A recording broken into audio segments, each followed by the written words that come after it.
everybody. My name is Blanche Garcia, and welcome home. That is to the Conscious Home podcast. I'm really excited today because today we have Dr. Melissa Joyce Kahn. She is an innovative family medicine physician and co-founder of Kahn Health, a direct care practice in Montclair, New Jersey. Her holistic approach combines integrative and evidence-based practices while centering connection and empathy. In addition to treating primary care patients, Dr. Kahn provides in-home postpartum and pediatric care for birthing families in the fourth trimester. Outside of her work, she enjoys being a mom to two energetic and creative girls while tackling the journey of life with her husband. Welcome. Thank you. Thanks for that introduction. And side note, I know you because our children go to the same school. Yes. And so we know each other through that. It's so funny how you know someone for so long. So we've been in class for a year or even like a year. Last year. No. Just this year. This year. And only a month ago did we start speaking and realize we have so many shared interests. And I find it interesting because I think that that's what happens a lot of times. And I've always thought to myself that when you're in experiences or in communities or speaking to people, you kind of have to step outside yourself to really see energetically what's going on. Like, for instance, that day, I remember setting an intention. And a lot of times I set intentions. And I remember just kind of being like funky, just bleh. And I was like, I'm going to a kid's party. Which can work. And I was just like, I'm going to a kid's party. And I'm like, well, Blanche, what do we want out of today? And I was like, I would really love to have just a connection and conversation with somebody that really surprises me. And that's really what I said to myself as I was walking up to the party. And I was like, well, I've seen everybody at school and different parties. And it was interesting because I think somebody started talking about retreats. Yeah. That was the conversation I walked into. Yeah. And you started talking about retreats, but holistic retreats. And I was just like, bing, bing, bing. I was like, oh, this is interesting. I'd like to talk about this. So I think we just started going down the rabbit hole. And I realized that your emphasis on what your work, your life is about and what your passions are really very much dovetailed into kind of what Conscious Home is and some of the experiences that I've had. So I just thought that this was going to be just such a great conversation. First of all, it's so nice to know that you had that intention and how it unfolded, the conversation. It was really beautiful. I would say my intention is 99% of the time to connect with someone. Yeah. And I'll talk about that, in my work and how that plays into my work. I'm always looking for a connection. Not everyone's in that energy. And I can't say 100% of the time I'm there, but I'm always looking to connect with humans. I'm so passionate about that. It's how I get my energy. Before I came here, I was thinking about just reflecting on how our conversation might go and how different an interior designer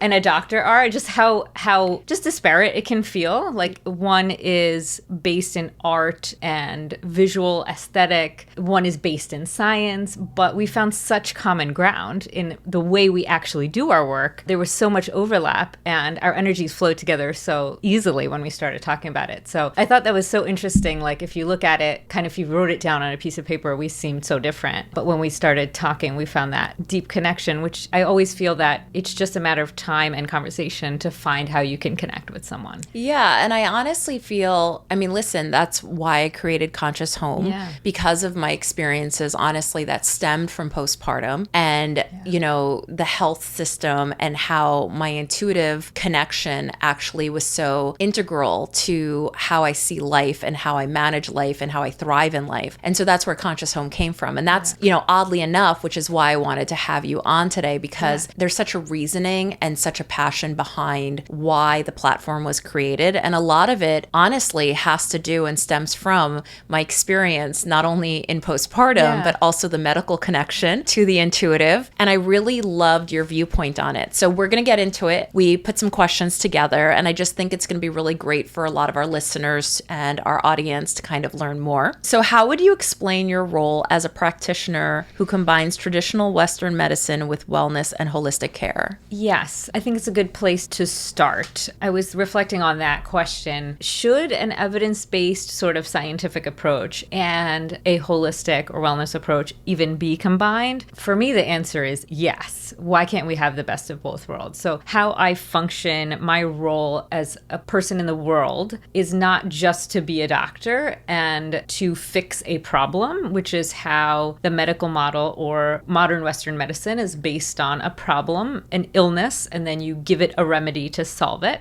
I don't see myself as that limited in scope, even though the model is essentially based on that. And most people who have been in healthcare can sense that, right? I only go in when I have a problem, or they only address this problem. They don't really talk about my life, or they don't ask about that. But what I know as a human is that our lived experience drives our whole life. How we grew up, the behaviors we do, the people we connect with, the spirituality we have, the kinds of foods we like, what do we like to do in our downtime? This is our lived experience. I mean, you could go on and on with that list. And when we go to seek healing, so I don't see myself only as a doctor, but I see myself as a healer or someone who facilitates healing, whereas a medical model is really focused more on the doctor being the penultimate point in solving your medical issue.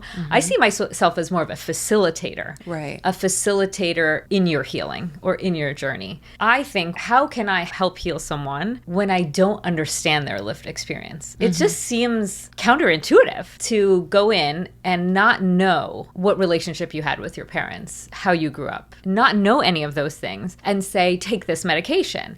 There are urgent matters, a critical surgery in an accident. Your arm is falling off. We don't have time to have that conversation. We have to intervene with what we know right now as a life-saving measure. And that's all true, but then there's going to be the conversation after. There's going to be the part of that healing that happens after that surgery. So I really think it's pervasive, even though sometimes we'll choose one thing over another in that moment because we think that's the best choice in that moment. So my role as a practitioner integrating both of these things is that I'm a doctor, but I'm more than a doctor.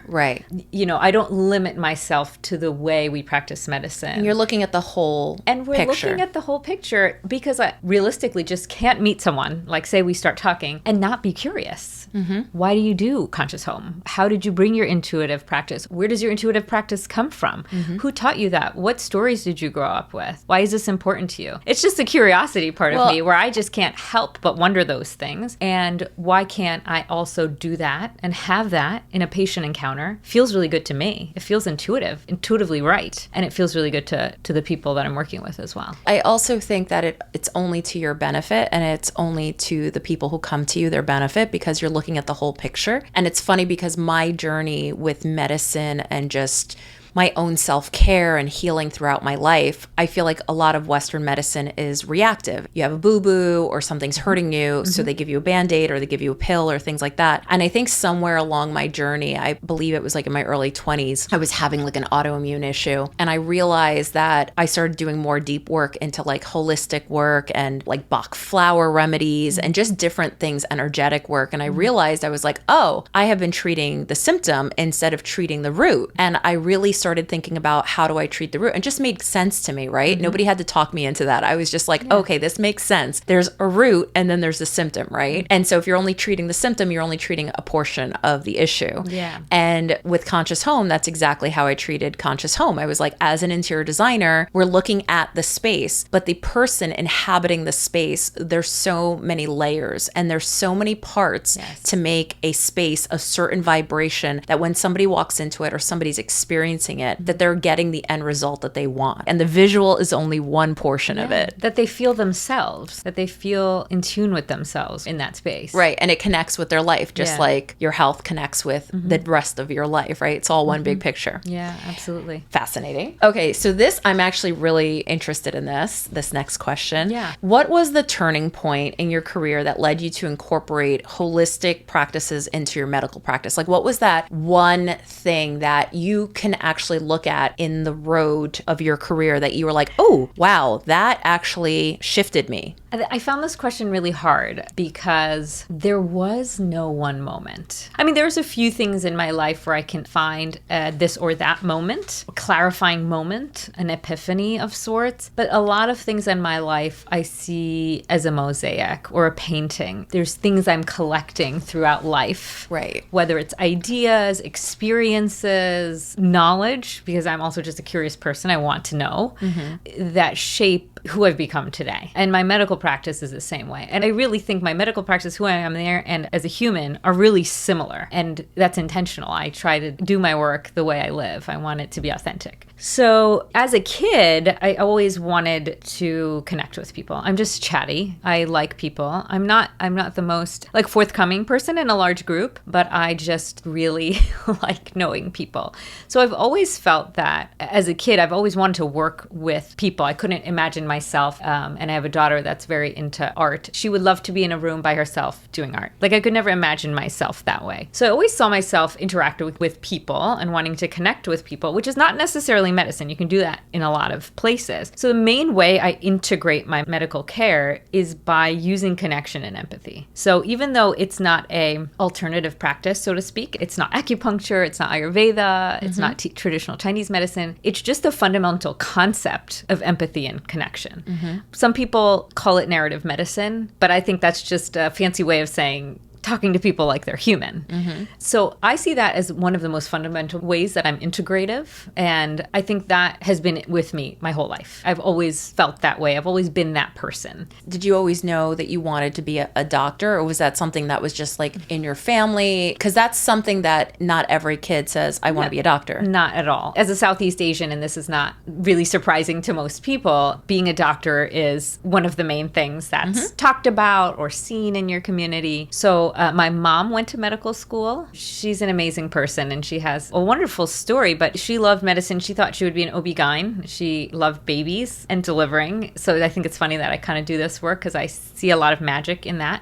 One of the most fundamental birth and death things of our lives. And she came here to the US and she was taking her exams and trying to get into residency. And she was pregnant with my brother, my older brother, and there's 3 of us. And he said, this is great, but you are pregnant, so you will not get a job. You might get a job in 2 or 3 years, but certainly not now while you're pregnant, which is so devastating. So my mom was a doctor, so that certainly was a template for me to go off of. But she never practiced and she was never really pushing me. She knew what a hard life it was. She had a very good friend. We call her my aunt, like friend of hers that I grew up with, seeing her do it and all the sacrifices she made, the things she had to miss being a doctor. So my mom was never pushing me to be a doctor, knowing that it's a really hard life, especially for women. Yeah. So it was always there for me. I always loved art as a kid. I loved drawing. And I was like, I'm going to be an artist. And my mom said, what if you did like art and medicine?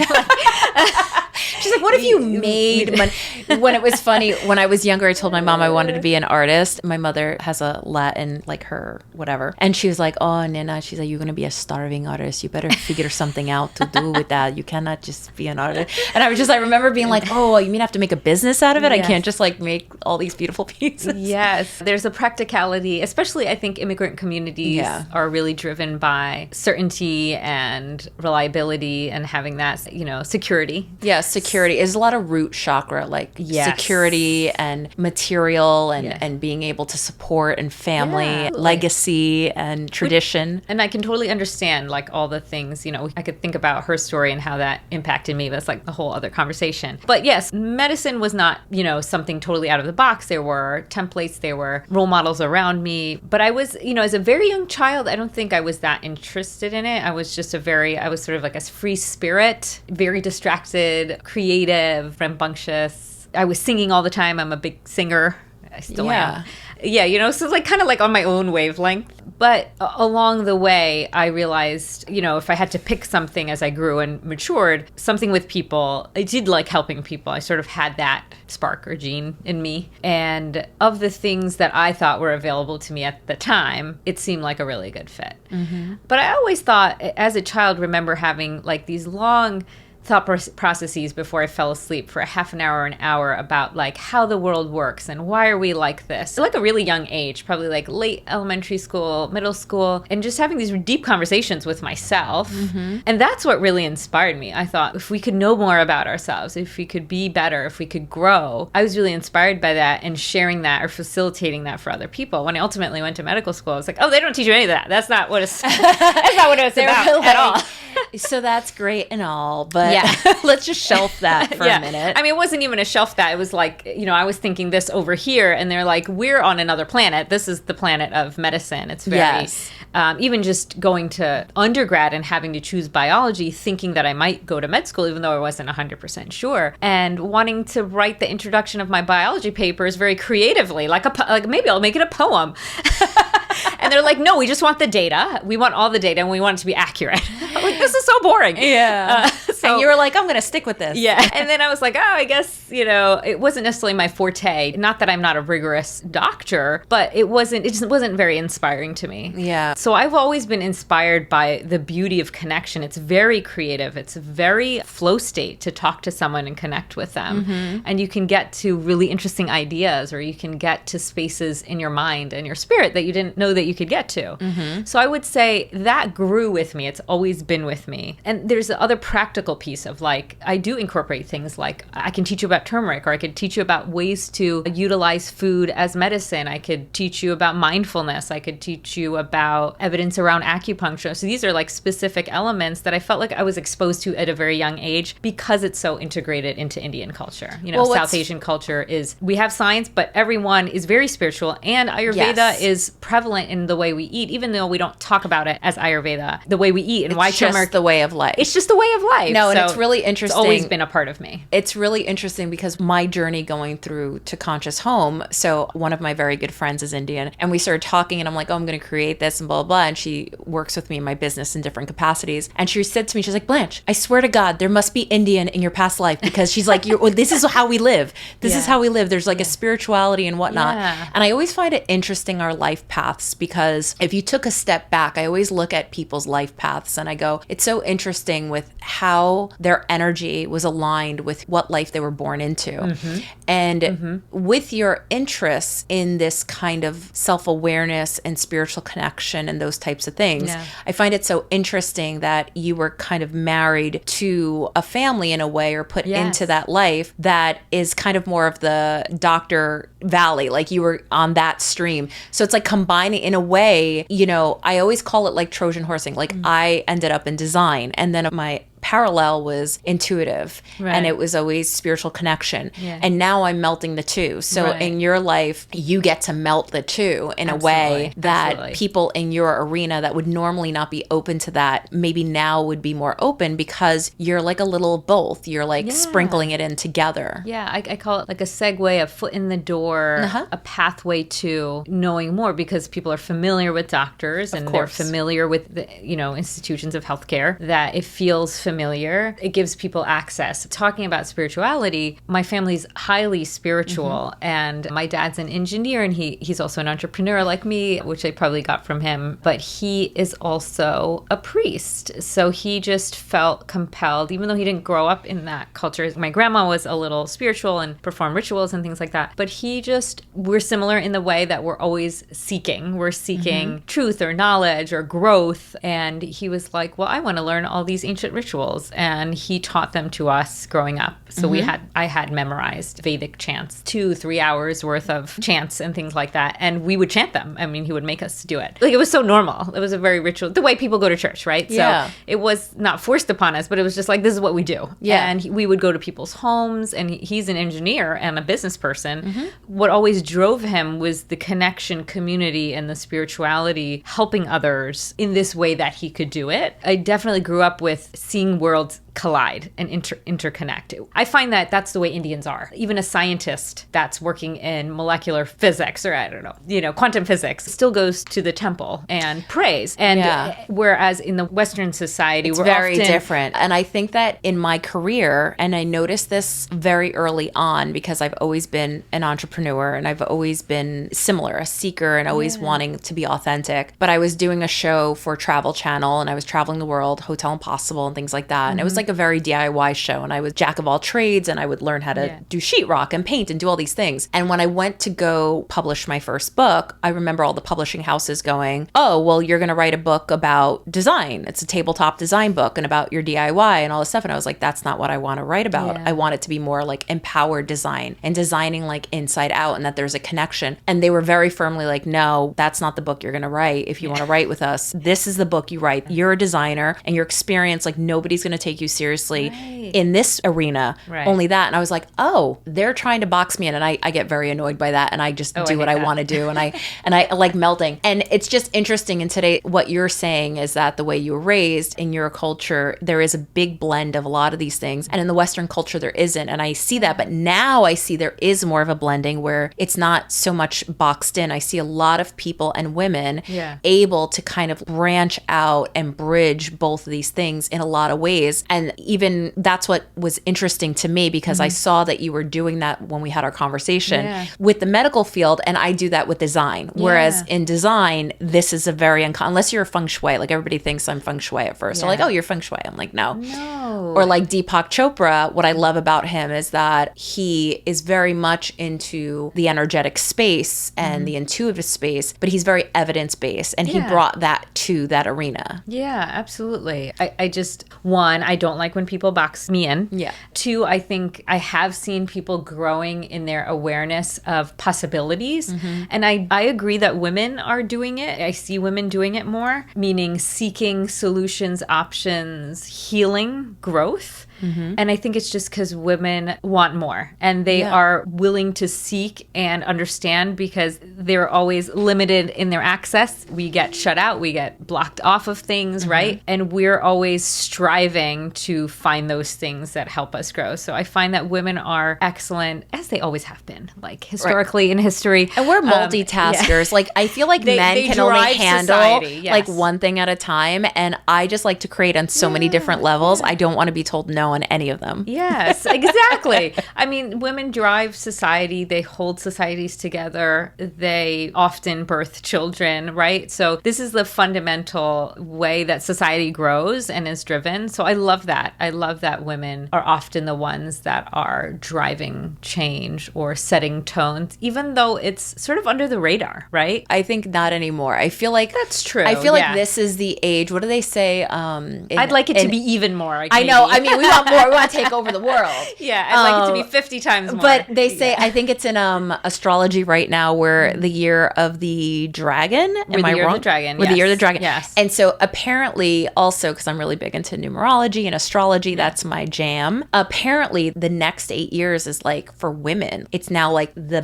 rebalancing. Yes. Which let's see it. Yes. Let's and I was just like, yes, let's take over the world. Oh my God. Okay, so you've brought attention to the importance of postpartum care, which is extremely vital. I find it vital. Could you share your perspective on how women are currently supported after giving birth, and areas where you feel that more support can be given? I mean, I feel like that's like a rabbit hole. So I guess your top question. I know. I'm like, oh, just postpartum care. Yes, yes. Oh, and before we move on, I just noticed this when I looked down at my sheet, that I am an osteopath. So I'm an osteopathic physician, D.O. So I'm a DO. Okay. And what does that mean for those out there? Doctor of osteopathy, meaning doctors are known as MDs generally, but they're actually both MDs and DOs. DOs use an understanding of musculoskeletal medicine as well as body work. Okay. And I use the word body work loosely. It's osteopathy technically, but body work because people know what that means, like using your hands to heal or align the body to optimize its healing. Okay. So when I inadvertently became a DO, I did not know a lot about osteopathy, but this, I would say, was a crux moment, even though I was in medicine, and that's very evidence-based, and I want to call it one-dimensional. When I became an osteopath, I said, oh, wow, actually these people that are doing the exact same medicine as their MD counterparts have this biopsychosocial model, holistic model in the background of their education. It's an important aspect of their education. Another thing about osteopathy is the body's ability to heal itself. When we adjust or align the body to find space, release, and alignment, the body can intrinsically start to heal itself. That's right. So providing relief where there's things that are stuck, and we're talking about musculoskeletal things, but there's also treating the internal organs as well. Would inflammation fall into that? Inflammation plays Inflammation's a big topic because it's used very kind of loosely in sort of pop culture now, or pop medicine, but it's a pretty complex topic. When anything is disrupted in our body, there can be inflammation, or if there's disease, there can be inflammation. Very basically, you have a muscle strain, right? And what your muscle is telling your brain is, I need to be tight and tense because I'm in pain. And then it doesn't even go traverse all the way to your brain, it goes just to your spine, and your spine's like, stay tight and tense because you're in pain. So it's a reflex that actually doesn't reach all the way to your brain, for your brain to actually relax that muscle. So when there's pain or trauma, our body guards that area, and for efficiency, doesn't even send the signal to the brain. Like, let's just work at it at this spinal level. So sending the signal to the spine, and the spine sending the signal back to your arm, say. And that creates pain. It can be chronic, it could be acute. So maybe you have had pain for a long time, and that signal is just going on all day. Osteopathy can, with different bodywork techniques, breaks that pain signal. So you find a relief, a respite, and your brain and body start saying, wait a minute, actually don't need to be in this chronic state of tightness and guarding and pain. I can start to heal. So there are healing processes that naturally take place even all the time. You hurt your arm and it gets better. But sometimes it doesn't, right? Or you have chronic pain, or it's so bad that you need a break or a relief from that to expedite the healing. So that's a healing modality. So osteopaths learn not only that, but how to treat internal organs, the interplay between internal organs and muscles. The very simple example is heart and arm, pain in your heart, creating pain in your arm. So there's other visceral organs that create sensations on our body. So we're trained in treating all of that, in addition to all the things that our MD counterparts. Well, it sounds like you found a pathway that was a little bit more authentic to where you wanted to go. Yeah, inadvertently. And I always say, so I have these conversations. I've always been fascinated with the fact that by the time your body is exhibiting some sort of illness or whatnot,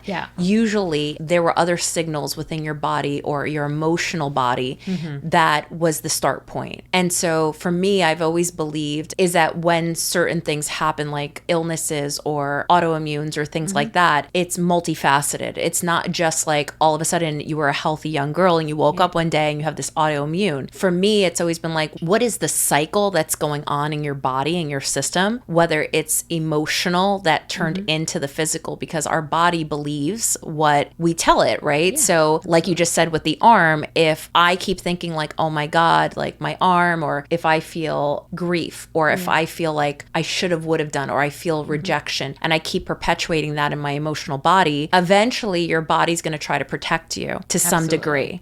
And so it doesn't realize that your fight or flight is just emotional, and it starts protecting you in ways that you don't realize. At least that's what I've always felt. And so keeping your emotional body being open and aware and kind of like releasing in a way so that it didn't hold on tight and then manifest in the physical. And I don't think that's for every physical, but that's my thought process in a lot of our emotion. mind and body are intricately connected, right? So in another simple example is the same chemicals that supply how our brain nerves work, our brain cells work, also affect other nerves in our body, like our gut. And sometimes they call it the gut brain, right? So they're working on similar pathways or chemical patterns. So absolutely the mind and body are intricately connected. Do we know exactly how that is? No. Does it mean that it's not? I don't think so. I think intuitively we all know that that's true. And going even further, like you did, you could say like, well, how do I hold on to these things, and how do they manifest in myself? Whether it's, again, simple, clenching your jaw when you're when you're tense, right? Or something more complex that we can't see. So obviously easier to sort of explain things we could see and feel more in a straightforward manner, but harder to do with things that we can't see, or internal body, things like that. So I absolutely agree that those connections do exist. And when we talk about integrative practices in the Western medicine paradigm, when we say alternative, integrative, complementary, because it's alternative to the Western paradigm. But using that nomenclature, when we talk about those things, we think about risk and benefit, as we always do. And this is, again, using that evidence-based or critical thinking lens or clinical decision-making lens, risk and benefit. If the risk is very low, like I usually say, the biggest risk of you being more mindful is that you feel a little better or you feel nothing, right? The biggest risk is you feel nothing. It's not like you're taking like a bunch of pills and you're like, whoa, I just ended up in the hospital. And then the benefit might be small or great, but what we know, again, intuitively, is like when we grow our spirit, when we grow ourselves from the inside out, we generally are better. We feel better. We feel fulfilled. We know what that means to feel whole and fulfilled. So why can't we talk about that in the medical visit? And why can't that support your overall health? It's very hard even when I go to doctors and they're like, oh, so what are you taking? What are you doing? And I'm like, well, I'm taking like this holistic supplement or like energy work. And I really had this knot in my solar plexus. And then I work on that every day. And they're just like looking at me. They're like, what? And I was like, okay, never mind. Advil? We know Advil can sometimes help, and Advil sometimes does. Sometimes help, right? Advil does help. Sometimes Advil helps, and I usually say the same thing about integrative practices. If you're looking for holistic practices or something to kind of hang your hat on that you want to try, I usually say low risk, right? If someone's selling you this is going to be the best thing and it's going to change your life and it's only $1,000 a month, maybe rethink that one. Right. But if it's something that intuitively makes sense to you, you connect with it. That's the major thing, the mind-body connection. If you believe this will work and it helps you center and connect yourself to yourself, that's where you can find the most healing. If that's acupuncture, great. So I usually say, like, if you love your acupuncturist, I'm not going to tell you to stop. If you're working on Yoga Nidra and that's really working for you, I'm not going to tell you to stop, right? We don't want to interrupt people's healing journeys, right? And I always say, I'm a visitor on your journey as a practitioner. You are living your life. You are going to be in your body 100% of the time, birth to death. I'm just visiting. So I will try to find how can I fit into this paradigm to either provide you evidence, education, empowerment, something that you can connect with, that I can share with you and offer to you that might help in that journey. So I might know that something you're doing is harmful and I'll share that, but I'll try to do it in a way that still fits into your paradigm and thinking. Because if you don't trust me or don't believe me, it doesn't matter what I say. Well, it's really interesting. I remember going to a retreat at Omega there in Rhinebeck, and I used to go a lot more before I had a kid.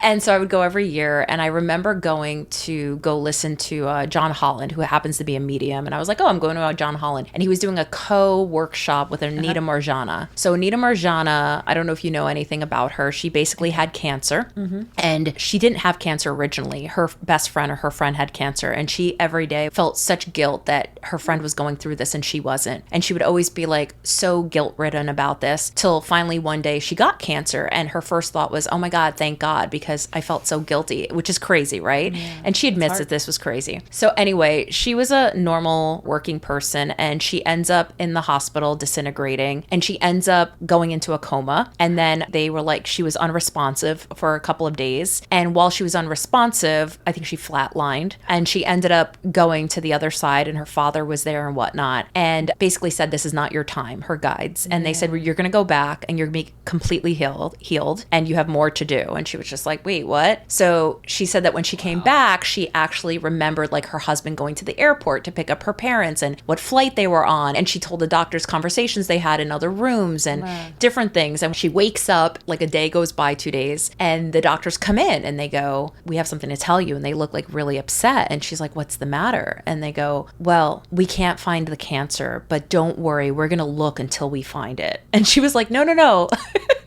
I think we're good. Yeah, I think we're good. So she ends up never getting cancer again. And she ends up by a series of events writing, and she wasn't even planning on writing, but she ended up writing her story and actually masking who wrote the story. And she put it online, and she didn't want to be found. She gets found by Dr. Wayne Dwyer. She ends up getting a book deal, all these different things. But what was interesting about the seminar that I was in, the most interesting thing, the biggest takeaway was she said, whatever you focus on and you believe, whether it's getting, let's say you have cancer, and this was a lot of cancer patients there. I didn't realize it was in a room full of cancer patients, some that were in remission and whatnot. And she said, whatever you do to heal yourself, you have to believe in. So if chemotherapy is you're feeling drawn to that and that's your modality, your healing modality, you have to 100% believe that that's going to heal you. If you're just doing something, but you're begrudgingly doing something and your energy's not there, it will not heal you. And that is the truth. It's like swimming upstream. I always say that. You have to be open to receive the treatment, whatever treatment that is. So if you have to be open to receive, just like energy, you have to be open to receive. 100%.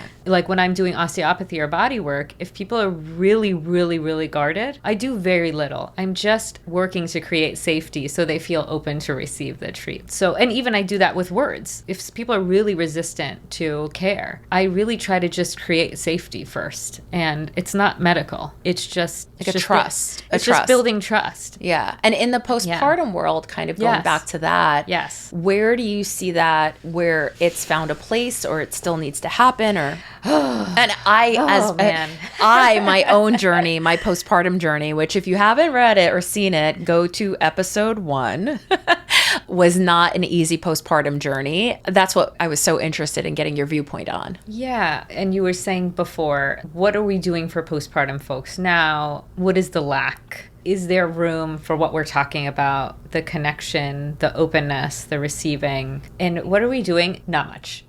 We're not doing much. What should we be doing? A lot more. Mm-hmm. A lot more. It's almost like we're not doing anything and we need to do everything. Yeah. So in the United States right now, and I wrote down some of the stats, you can go to a 2-week postpartum visit if you had a C-section or surgical intervention, or you will go to a 6-week postpartum visit. And I say this a lot, but any person that's had a child know that, and I don't know if we can curse on here. Oh yeah, you could say whatever you want. We have an R rating. Yes. Mm-hmm. Okay. So all the shit has already gone down. Oh yeah. 100%. 0 to 6 weeks. Yep. Call me 5.5 weeks ago. That's when shit was hitting the fan. Yeah. So it's like Mayday. Everything's on fire. And everything's like, so are you going to kill yourself? Yeah, no? Okay, cool. Okay, come back in like a month or two. As long as you're not going to kill someone or kill yourself, your baby, you're good. Then you're good. Those are something we ask. That's the only thing we ask. Yeah, that's sometimes something we ask. And if you're not feeling safe in your home, if you're having chest pain, if your blood pressure is high but no one's checking it, this is all happening before 6 weeks. This is happening in the first 2 weeks, let alone just the quote unquote normal, the common newborn difficulties. They just hand you the baby and they're like, bye. And you're like, whoa. And you're like, wait, what? Yeah, you're like, what am I doing with this thing? And for those who birth in the hospital, it's like, well, I really liked having someone bring me 3 meals a day. At least that was taken care of. Yeah. But when you get home, none of those things exist. And it depends. Some people birth at home and some people have very strong processes and customs, and that really works well for them. So this is not a universal experience, but more often than not, people are having traumatic, either physically or emotionally, or both. And that's up to 45% by NIH. So 45% of new birthers will say they experience trauma. That is that's almost half, right? So and nobody's addressing it. Like your regular OBGYN is just like, are you bleeding out right now? Yeah. Cool. You're good, right? And you're like, no, there's a lot more going on. There's a lot, and they're not trained.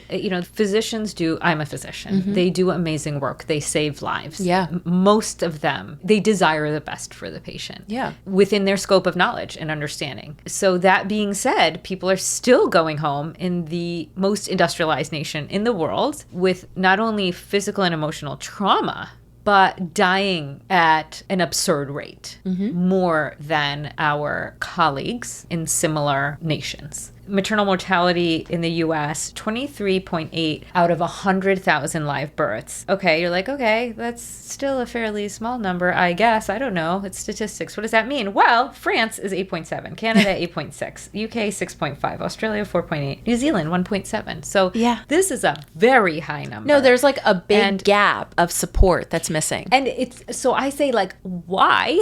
This is not an ethereal, conceptual, woo-woo, oh, we want everyone to feel good and be better and their chakras to be aligned right. and da-da-da. No, they die. Yeah. Women die. Babies have complications because we don't support women. We don't support women of color because they die at a disproportionately high rate. Yes. And the rate is only increasing over the last 5 to 6 years. Yeah. Which is, to me, absurd. What is happening in our country? And we know what's happening. We know that it's fragmented care.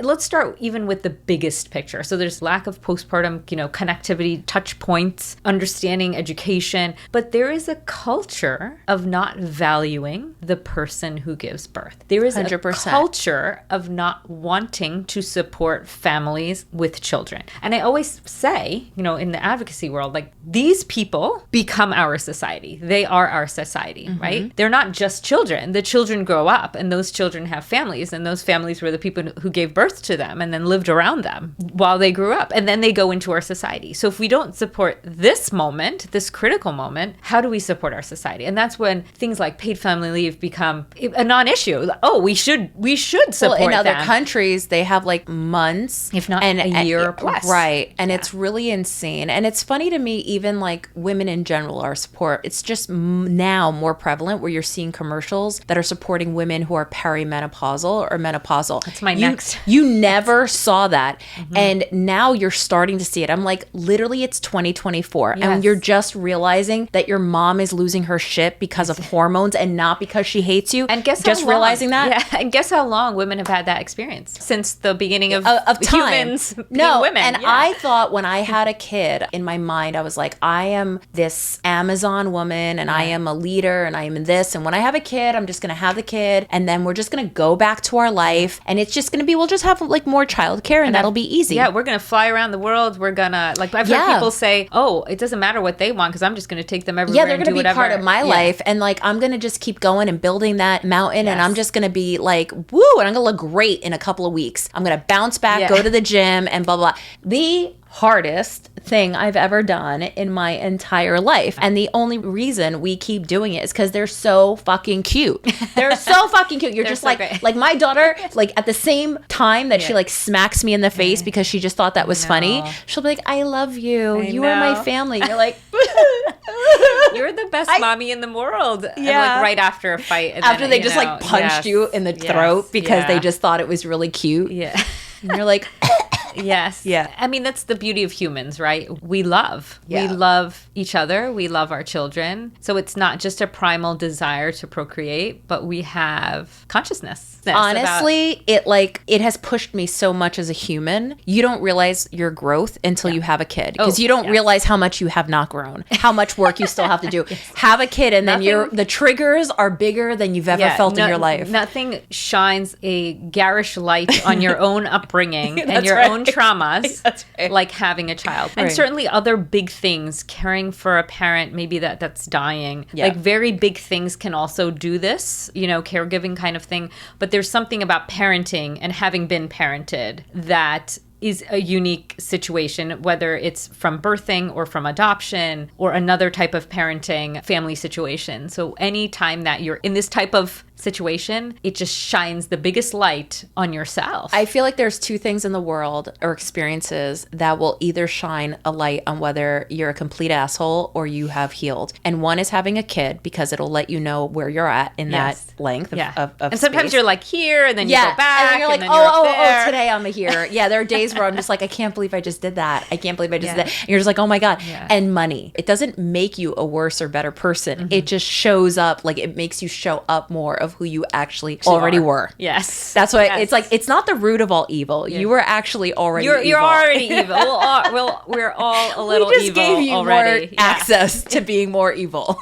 Absolutely. It's a truth teller. Kids are a truth teller. There's so many things I say and then immediately say, that's the wrong thing to say, Yeah. Like I'll even say it out loud. That was the wrong, nope. I'll stop myself and I'll say, nope, that's not what I'm not supposed to I know. I'll like say to her, I'll be like, so mommy should not have said that. What I should have said, you understand that mommy apologizes to you? And she's like, I don't know what apologizes means. Sorry, I'm extremely sorry. And just the modeling, right? No one used to do it before. No one used to do it when we were growing up, at least when I was growing up. Sometimes it happened, but it's certainly not the culture of parents apologizing to their children. But again, if you see children not as just small humans that can't do anything and have no power, and you see them as humans, autonomous beings, it kind of makes a lot more sense. I have to respect them, and that's what teaches them to respect others. Well, and it's really fucking hard. It's really hard, and I remember when I was pregnant, everybody kept saying, oh, are you excited to have a little mini-me? And it used to grate on my nerves because I'd say, she's not a mini-me. Like, I always used to speak to her like, she's a being that, and this is where my woo-woo comes in, so it's my woo-woo. I was like, she's choosing to be with me on this planet and as her family, and we are life partners in this life. life. And it just happens at this turnaround that I'm the parent. Maybe in the last life she was a parent. Who knows? Maybe I was her dog. I have no idea. I hope she treated me well. But in this life, I was like, you know what? I'm just here to make sure I keep her safe. I give her some tools and I just let her be her amazing badass self. And if that ends up being that she decides to be a garbage lady or like, you know, whatever she decides to be and be in her room, whatever makes her happy. Yes. My job is to make sure that I let her know that that's okay and to be as bright as she wants to be, right? Yeah. And it's not for me to control her. I just want to keep her safe. But other than that, if you want to wear your underwear on the outside of your pants, which she has decided to do on many days, I don't know if you've seen her at school, but that is what she's chosen. But that sounds really, I mean, it's like a really hard, it's a wonderful way to see it, right? In a spiritual paradigm, things are placed in our proximity or with us, you know, in sort of a grand spiritual journey, right? Yeah. So it's not like she's just your kid and you can control her. Right. I like that idea, is that you've sort of been blessed with this connection. We didn't know that this connection could happen in this way, that she would be Ever and you would be her mom and that you would be together. And our kids always ask that, like, what if you both married different people? Would I still be me? And like, we're like, no, it literally had to be that moment, and that everything had to be just, it was meant to be that you were born, right? Like only you could have been born at that moment. Yeah. Because all of history happened just as it did. Well, and she could speculate, but that's exactly how it happened. She said to me the other day, she goes, I've decided that I like my family. And I said, oh, I appreciate that, Ever. She's like, I love my family, even Abuela. And I love, you know, and I'm just like laughing. I'm like, okay, I'm like, that's great. I'm glad, because you could actually choose not to like your family, you know, and it may shift at certain points of your life, but it's always very interesting.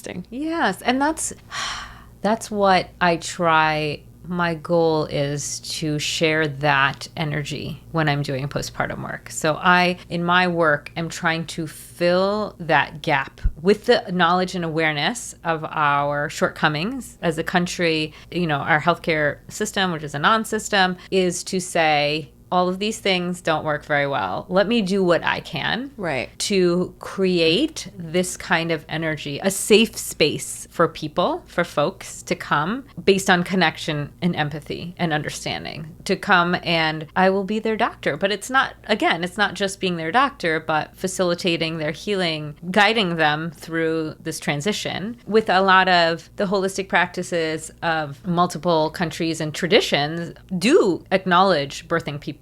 Whether it's first 40 days or whatever country you're from, guaranteed there is a practice around birthing that is ancient or has a long history. 100%. And, you know, I try to draw from all of those things. And I have a friend who created the organization. It's a startup organization called Center for Fourth Trimester Care. She has such deep knowledge in multiple practices across the world, Ayurveda, acupuncture, yoga, and just bringing all of the practices and the knowledge, the wisdom, and bringing it together in the moment of care, still using evidence-based, of course, based work, and knowing that, of course, the one thing we can do is prevent women from dying. Right. Okay, so we don't have to do a lot. We just want to make sure that we're doing that. So even if you can't do all of these things, and that means having someone they can go to. I remember feeling in my second postpartum experience that I called the lactation person in a very harried state. My baby wasn't latching, and like I had oversupply and severe engorgement.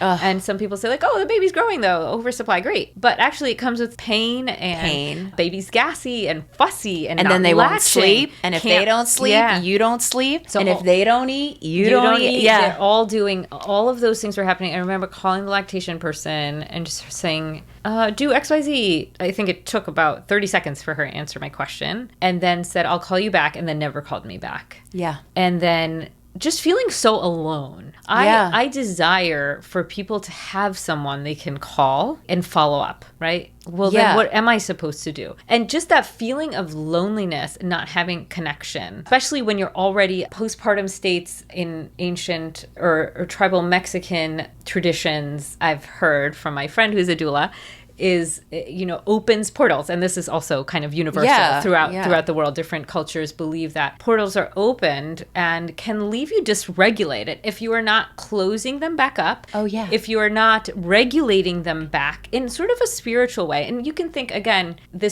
falls into kind of more of a holistic or alternative category. But very simply, that we know that anxiety and depression increase right after you have birth. Your mind is reeling from dramatic changes in your hormone levels. Yeah. So in your body. The same thing that happens right before a person has a period, which is a shift in your hormones, and you feel a little down or cranky or bloated. All those are happening times 1,000, and you're taking care of a baby, and you're not sleeping, and you're not maybe eating that well. Yeah, no, it's a perfect storm. And I said this on my podcast or whatnot. And when I gave birth to my daughter, it was 2020, going into lockdown. And my complete portal, my energetic field was completely open. My third eye was completely blown open. And that's how come I was able to connect so acutely and so, I would say, dramatically. But I didn't realize what was going on. And separate from that, let's just keep that separate. Let's just say as a postpartum mother, I'm going through whatever I'm going through physically, right? And I just remember going to the hospital and my OBGYN telling my husband, like, nobody's going to come see Blanche, so you're going to have to take her to the hospital, and literally dropped me off at the hospital. So I'm there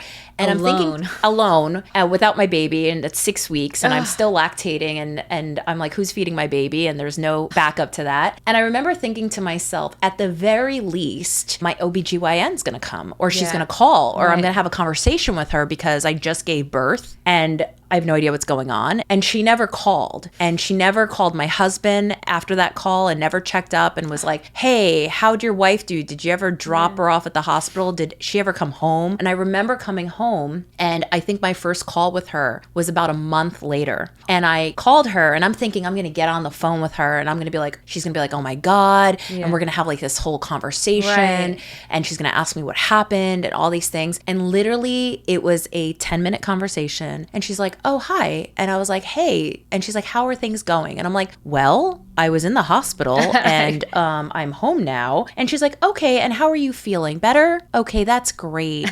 So like in a few weeks, maybe come in and check up to make sure. And I was just like, lady, I have been through the gauntlet. I feel like I have been through hell and back. It feels like a near death. Again, hell. No, I literally energetically died, and I am not the same person that you're talking to right now. And at no point have you acknowledged anything. And I am out here without a life raft. And I don't know. And you wait for that singular moment where you're like, they didn't call. Okay, I'll put that aside. Right. They didn't call my husband. Okay, I'll put that aside. Right. I'm going to use this. I'm going to cautiously enter this moment, hoping for a life raft, hoping for a little bit of connection, hoping for a little bit of safety. Yes. And imagine such a vulnerable person, especially a postpartum person, being in that moment. And let alone, okay, so you have that, plus you are in a category of person who dies at a higher rate after birth. Plus you're in a category of person who is traditionally marginalized, like the LGBTQIA community. Imagine those things together. Right. That's hard. Like those categories are hard. It's such a vulnerable moment, and it's so scary, and it's so tender. And when you take that away from, when you kill the trust, you kill the trust for the whole healthcare community. Oh, yeah. And then so if you don't feel safe going to a practitioner after that, guess what else falls through the cracks? The rest of your health. And guess what? When your child is sick, you don't want to go to the doctor. Guess who you're not calling. Guess who you're not calling. The last person you're calling is probably someone you should be letting them know, like, something's wrong, or I'm feeling this, or this seems off, but you don't do that anymore, right? Absolutely. Right. Okay. Right. That was a heavy one. So that's about birthing. Yeah, that was really oh my God. Oh my God. Okay. So what is the intersection of your passion for medicine, wellness, and holistic care? How do you picture this journey unfolding in the field? What does that look like to you? I think in a perfect world, I would love everyone anyone who interacts with people in a healing space, doctors, practitioners, nurses, anybody who interacts with people, to be trained in holding space, to be trained in mental health, to be trained in understanding, to exercise their compassion. In a perfect world, the systems would support that. So it's so hard that your OB-GYN didn't respond to you in the way that you had hoped and that would have been helpful to you. And at the same time, I know thousands of doctors are severely overworked and 100%. Burned out, that they want to check their box so they could do the next thing. They're workhorses. They don't have autonomy. They don't have a lot of support. Sometimes they do, but a large portion of people don't. So in a perfect world, the context in which we work supports people to spend time, to linger, to be curious. That's in a perfect world, that all people have that knowledge and desire. I desire that for our world, that we take time and we linger with people and we find connection and we find healing. I had that conversation with another medical practitioner who said the same thing. Yeah. It's just like there's like this big gap, and just having the time to be able to give a little bit more and support more to the emotional body too. Yes. And I think in a perfect world, our incentives shift from commercialism and capitalism, which have their merit, like it produces drugs that save lives of children and changes people's journey with cancer and things like that. Like critical things are helped by the way our industries are driven to work based on their incentives. At the same rate, in my perfect world, we center value and give importance to wellness, keeping people well, keeping people healthy and fulfilled. And in a very practical way, that's policies around family leave, that's policies around childcare, that's even policies on things like incarceration, it's policies on things that relate to marginalized communities and people of color, because those are the places where the discrepancies happen. Right. So in a practical way, those policies have to be in place to show that we care.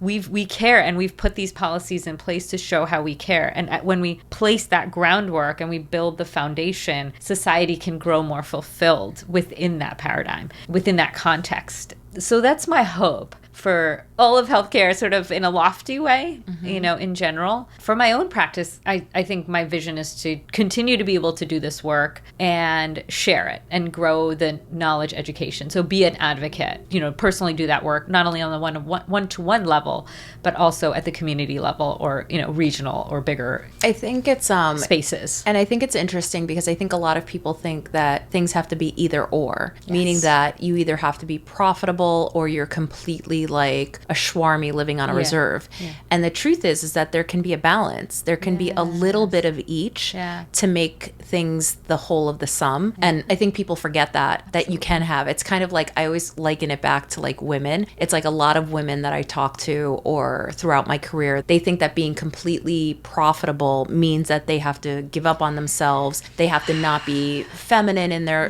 this. They can't have a family. They can't take care of themselves and blah, blah, blah. I have to like be go, go, go. And I'm like, well, you can actually be profitable and happy. Right. You can actually live out your dream and make money. Right. You can actually be healthy and, and still make money. Like, it's just like it's a mix. And so I feel like what you're saying is very similar in the sense that there can be a very cohesive blending of the two. Yeah, that's what I believe. I get stressed out of, about political, news and policy changes, and we could go into that, but I won't. But I get twinges in my heart knowing that there are people living in poor conditions, meaning the healthcare is not there for them, and the policies are falling away at their feet, leaving even less resources for those people. And that's definitely stressful, but that's my hope. Yeah. And I mean, speaking of that, are there any specific advancements or changes that you're particularly passionate about? Like, is there something that's happening or that you're like, oh, this needs to happen? I'm not so inspired yet.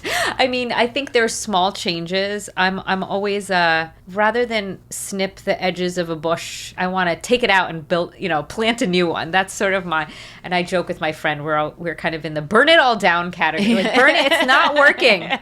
Burn it down, build a new thing, right? And by the way, I think that's happening right now. So if you haven't seen what's happening, it's happening in small fires, and I think that's really good. I think there's no particular thing that I'm hopeful for based on the reality of our socio-political context. I'll kind of leave it there, right? I'm not sure that I see anything in particular, because I think in a practical way, that's what I need to see to know that people can function.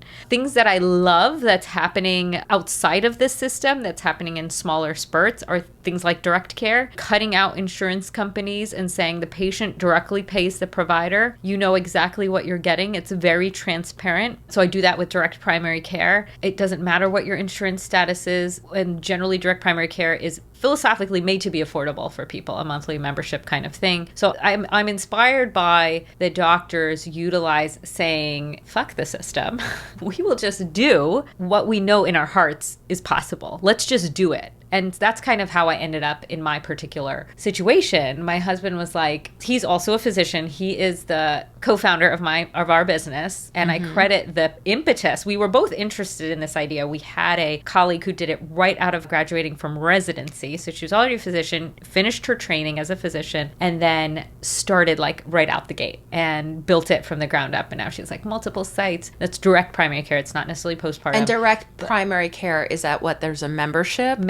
Directly pay your doctor. It's usually that the national average will be somewhere between like $60 and $100 based on the cost of living. So we were both inspired by her, but my husband said, like, we had one kid and another one on the way. You are working in a community health center. I know you love this work. So I was working for almost exclusively Medicare patients. It's federally funded or uninsured folks. And he was like, but you're already burnt out. And it's only been like 9 months. Yeah. And it's like very early on to be nearly feeling burnt out already in your career after working in residency, which is a pretty rigorous job already, but you just don't get paid anything. So he was like, let's do this. We have to do this. So I credit him for, he always has a vision. So it's like when he gets his vision, he's like, no, we got to do this. We're going to move to a new town. We're going to start this thing. I'm the same way. I'm like, once I have something in my head, I'm like, that's what I'm doing. And I was like, no, but I love my patients. And I like my coworkers, even though it's like a hard job. And he was like, but how long could you do this? Like, how long is this sustainable? And, given the timing, it was the right time. We wanted to move anyway. So we did it. We just like left our jobs and we were like, we're moving to Montclair and we're going to like start this whole new thing. And here we are. And so patients come to both of you. And is it just the two of you? It is just the two of us. So we are a micro practice model. I call it boutique medicine just because it's like a word that people can connect to. They know what that means. Bespoke medicine, whatever. Artisanal medicine. It's very much a homegrown, our style of medicine. He has a very similar philosophy, I would say spiritually, and approach to patients, empathy, connection. He does it differently because he's a different person, but we are very aligned. We wanted to keep it small because every time you add a third person to the triangle of a doctor-patient relationship, you change the communication. So as long as we can sustain it this way, we will do it this way because that's where we see the most value. So things that I can do, in this type of care is spend an hour and a half like we're spending on this podcast. We can have this type of conversation, but we have it in my office and we get to the bottom of some of the things that you're struggling with or working on for your health or things that you need to get done. We can do all that. And that's the way I do medicine. I can just do it the way I want. Right. And you have like autonomy with that. So would you be like, if somebody needed like a primary care, would you be a primary care? Yes. So I am a primary care family medicine physician. I say birth to death because I do that postpartum 0 to 3 months. Generally, like the very young kids, we can't house vaccines, which is a practical thing because of the boutiqueness of our practice. We'd end up throwing them all away. Yeah. So we still take young kids, but essentially we're doing full scope, age-wise, primary care for folks in the community and surrounding Montclair. I mean, listen, I feel like that is kind of where everybody's headed in a way. And I say that everybody, meaning that I'm realizing, and I talk about this pretty openly, that the trend and what I'm seeing. So even though there's like literally the world is on fire, we all know that the world is on fire, right? But separate from that, I don't focus on that, even though that's realistic and that's the reality. I don't focus on that. But what I am seeing is what I call the glimmers or the silver linings. Absolutely. And it was interesting because when I went through my whole postpartum and I was literally connecting what I call to source or guides or universal whatever, I kept seeing this light workers around the world connecting and a renaissance and people coming together and shifting. And I'm seeing that now. And it's not like everybody, but people are realizing that they want more. Yes. They want to be authentic in the work that they do. Yes. They want to leave the world a better place to some degree in their own quadrant, right? Yes, absolutely. And so like by just smiling, that's how I make the world a better place. I say hello to everybody, and that's my vibration, that's my gift. And other people are like, I am Gandhi and I am safe, you know, and everybody's got their thing. And I'm just seeing that more and more. And that's what uplifts me and inspires me, because it's like, as a woman and as an entrepreneur, I think that we're all sharing a vibration, and mine just happens to be, I create Conscious Home, I do interior design, I do podcasts, I do blah, blah. But my biggest like flex, I would say, is that I, no matter what is happening in my life, always believe in the human spirit. And I always believe that tomorrow's a better day. And I always believe that we've got this. So it's always glass half full, even when my humanness takes over and is like, oh, today was shitty. Or like, I can't believe that. Or I just want to crawl under a rock. There's something inside of me that's like, bitch, get up, put your big girl panties on, and get out there and rock the shit out of this, right? Yes. And that is my flex, right? And then all the other things that I create. So it's like, what inspires you, or what is your superpower? Oh, that's a good question. How would I phrase that? Mine's sort of similar to you. Your big girl panties too. I'm not surprised, but it's just the feeling that like, who the fuck cares what anyone else is doing? That's right. And I've always been this way. I remember my guidance counselor saying like, oh, she marches to the beat of her own drum. I'm like, do you want everyone marching to the same drum beat and like jumping off a cliff when that drummer jumps off the cliff, right? Which is what society is doing sometimes. Like, we're all following who knows who, sometimes on social media, and it feels really good, but we're not thinking for ourselves. So one thing that I think that's part of me that I can't give up, and it shines bright, is just thinking for myself and saying, you know, F all of this other stuff. Like, I'm just going to do it my way. I'm going to do it my way. And it's not perfect. And it's not the best, right? Like, I'm not going to be perfect all the time. I will make mistakes. And that's okay. There doesn't have to be only one way. So I think my ability to see that things don't have to be one, and it's something I love telling other people too. Don't let anybody tell you things have to be one way or you can't do it. They're lying. Yeah. They're lying. And people say it a lot to women and people who are historically disenfranchised, because it just keeps them in their lesser power. Well, I always say that too to people. I'm like, don't let people put their limitations on you. Meaning like, they'll be like, oh, that's really hard. You know, like, I don't think that's going to work. So many people were like, doctors won't like you if you become DPC. Right. You're cherry picking. I was like, you don't think insurance companies cherry pick who they give insurance to? Right. You don't think the way your practice is inequitable? It's fundamentally inequitable. Actually, I feel if I can say, if you are able to provide this monthly fee, no matter who you are a part of our practice, and I will give you the utmost care, whether you are a millionaire, whether you're uninsured, right? Right. It doesn't matter, because you're all human. So when you walk in the door, you're the same person to me. And I have the freedom to say, hey, you're in a really difficult situation. Don't pay me for, you know, maybe we shouldn't say that, but like, you're like, caveat, right. I still need to feed myself. Yeah, a caveat. But like, in that, I can provide compassion the way that I see fit. And I feel like what freedom and what ability to provide equity. Again, it's my small corner of the world, right? And I don't need to solve every problem on TikTok. Right? Because there's so many problems in the world, and we're all trying to advocate for them. But in reality, it's super hard to affect any change that way. Yeah, realistic change. You can't. And like, when people's putting their limitations, you're like, that's just what the max that you can give. Exactly. And so don't judge on me for the max that you can give. And that's cool. Exactly. So I can do, this is what I can provide the world. And that's the way I do it. Yeah. You know? This has been fascinating. I knew it was going to be. How can people find you? Kahnhealth.com is our practice website. It's KAHN, which is really tricky because people often want to put the H before the A. Yeah. Health, HEALTH conhealth.com, which is the same as our Instagram handle, which is the same as our Facebook. We're not doing great on our Instagram social media, but if you need to reach out to us, we do check it. Which means follow them. Yeah, follow Instagram. us. And I do post some interesting things. Also, conhealth.com/fourth try is where you'll see some information on my fourth try practice. So those are places to connect with us, and you can call us like old school, like 1975. Yeah. I like picking up the phone. I'm a Gen Xer. We and actually I like picking up. We actually pick up the phone. I like picking up the phone. phone. We're a real person. Well, it was so great having you on. Thank you so much for having me. It's such a lovely conversation. I was saying that I'm not surprised at all that we had just as much of a connection as we did the other day, and such a lovely and fluid conversation. Yeah, that's the only conversations I like to have. Same. I don't have time for any other conversation. Exactly.